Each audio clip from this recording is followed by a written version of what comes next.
téléspectateurs de la chaîne YouTube IPN 7 sur 7, soyez le bienvenu dans ce nouveau numéro de votre émission Plateau des étudiants. Une émission qui réunit les universitaires chaque jeudi et samedi pour parler de l'actualité du secteur de l'enseignement supérieur et universitaire de la République démocratique du Congo. Pour ce nouveau numéro, nous recevons pour vous Samuel Mukendi, chargé des opérations de l'agence de bourse Happy Travels. Il est aussi un ancien étudiant de l'université de Kinshasa. Monsieur Samuel Mukendi, soyez le bienvenu sur ce plateau. Ok, merci beaucoup. Oui, fidèles téléspectateurs, avec cet invité, nous allons parler sur l'obtention des bourses en RDC. Nous essayerons de savoir si les gagnants des concours de bourses sont déjà connus en avance. Mais avant d'entrer dans le développement, je vous propose de suivre ces spots de notre média et on revient juste après cette pause.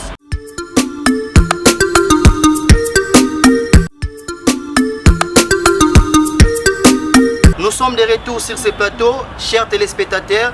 Nous entrons maintenant dans le vif de notre sujet avec Samuel Mukendi de l'agence Happy Travels.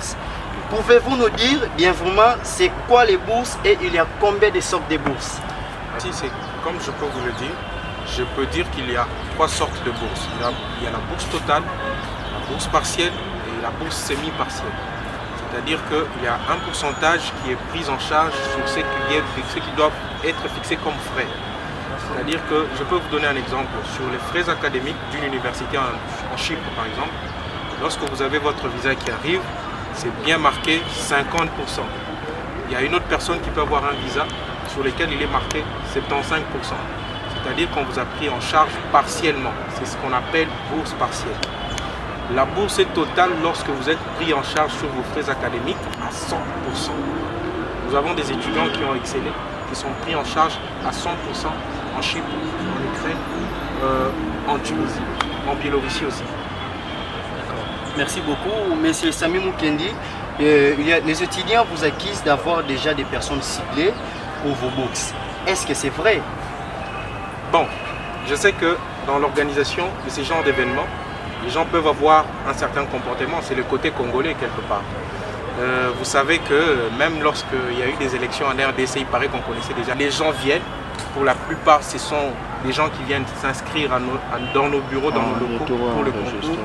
Un mois à l'avance, 2 mois à l'avance, ce sont des gens que nous ne connaissons pas. D'accord. Pouvez-vous nous dire alors les critères qui vous poussent à octroyer les bourses aux étudiants? Est-ce que vous respectez ces critères? Oui, le critère il est fondamental, il est logique. Nous sommes vraiment dans la logique. Pour participer à notre concours de bourse d'études, il faut être au minimum diplômé d'État. Quand on est diplômé d'État, ça ce n'est pas nous, c'est l'État congolais qui nous envoie ces diplômés. Il faut être déjà dans le cursus universitaire. Si vous êtes déjà du premier cycle ou du second cycle, nous savons vous orienter par rapport à votre inscription. D'accord, merci beaucoup, monsieur Samuel Mukendi. Le gouvernement octroie des bourses, mais les étudiants se plaignent en disant que les bénéficiaires sont déjà connus en avance. Que faites-vous contrairement face à cette situation? Ok, c'est une question très pertinente parce que nous savons tous que le gouvernement aussi a des bourses, l'octroi des bourses, ça c'est une vérité. Qu'est-ce que nous faisons par rapport à ça? C'est que nous offrons un service complet. Je ne veux pas trop entrer dans ce que le gouvernement fait. Je ne veux pas toucher à ce que le gouvernement fait. Nous sommes dans un milieu, nous avons des partenariats privés. Le gouvernement aussi a ses partenariats avec certains États. À la différence du gouvernement, le gouvernement signe avec un autre gouvernement des bourses, mais nous signons avec des universités de ces pays-là. D'accord, merci beaucoup, monsieur Samuel Mukendi. Je rappelle que vous êtes chargé des opérations de l'agence de bourse Happy Travels. Nous sommes arrivés presque à la fin de cette émission. Pouvez-vous nous dire comment vous organisez pour prendre en charge les étudiants qui partent étudier en étranger? Ok. L'organisation par rapport aux étudiants qui vont étudier à l'étranger, c'est comme je vous l'ai dit, lorsqu'un étudiant réussit à notre concours, nous l'invitons dans notre bureau, nous lui présentons ce qui est de droit pour se déplacer et aller entrer en possession de ses études, de sa bourse au fait, totale ou partielle. Nous présentons s'il y a des frais à payer, il paye. S'il n'y en a pas, nous faisons les démarches en partenariat avec l'université. D'accord, merci beaucoup. Regardez la caméra, vous allez adresser un message à la communauté universitaire par rapport à l'obtention des bourses en République démocratique du Congo. Vous avez 2 minutes. Ok, merci beaucoup. C'est comme je venais de vous le dire, je ne m'adresse pas seulement aux étudiants de l'UPN, mais aux étudiants de Kinshasa et de la République démocratique du Congo. Les bourses sont réelles, les bourses existent. Il y a même des bourses qui périssent, qui pourrissent dans des bureaux. Parce qu'il y a des gens qui ne peuvent pas entrer en possession. D'ores et déjà, je vous annonce que nous sommes en collaboration bientôt là avec la coordination estudiantine, conduite par le coordonnateur Francis Villa. Nous sommes en collaboration avec le média UPN 7 sur 7. Nous sommes en collaboration avec la fondation Mukaji de l'UPN pour le prochain concours qui aura lieu aussitôt que les mesures d'état d'urgence seront levées. Nous serons ici à l'UPN pour l'organisation de ce grand concours. D'accord, merci. Encore une dernière question. Est-ce que les étudiants iront encore étudier à l'étranger ou bien les étudiants auront l'opportunité d'avoir les bourses en cette période du coronavirus? Oui, je sais que pour l'instant, je peux vous confirmer déjà que par exemple en Turquie et en Chypre, les activités ont repris.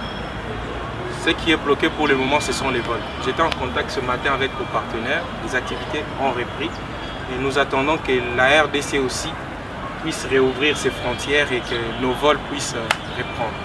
Comme ça, nous pourrons dire que tout va bien maintenant. Et nous pourrons venir cette fois-là à l'UPN et organiser notre concours. D'accord, nous sommes arrivés à la fin de cette émission présentée par Ezekiel Kabongo. Merci Samuel Mukendi de l'agence Epitravex d'avoir répondu à notre invitation. C'est bel et bien la première, mais ce n'est pas la dernière. Merci à toute l'équipe technique. Merci à Ricardo Ngoma qui était derrière la caméra. Merci à Alexis Mayaka. Merci à Joël Wechi Mopota. Et je vous donne rendez-vous au prochain numéro. Et surtout, respectez les mesures barrières déclarées par les autorités sanitaires pour éviter la propagation du coronavirus. Au revoir.